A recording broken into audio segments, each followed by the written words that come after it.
எத்தனை வயசு ஆயிடுச்சு? 50வது வயது ஆக போகுது. நான் என்ன சாதிச்சேன், நான் என்ன செஞ்சேன், எல்லாத்தையும் திருப்பி பார்த்தேன்.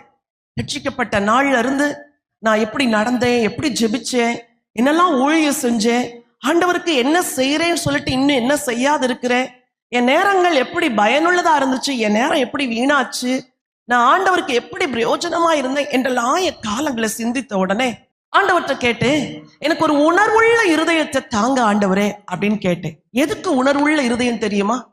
ஆண்டவரே, இனி எவ்வளவு காலம் நான் அந்த உலகத்துல வாழ்வேனோ எனக்கு தெரியாது. I want to do something for you.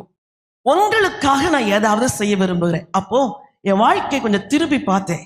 Jayarani, நீ ஏதாவது காலத்தை வீணாக்கி இருக்கிறியா அப்படின்னு பார்த்தா, எனக்கு நினைவு தெரிந்த விதத்தில் நான் ரொம்ப கேளிக்கைகளிலும் தேவையற்ற காரியங்களிலும் ஐடலா உட்கார்ந்துட்டு இருக்கிறதுலையும்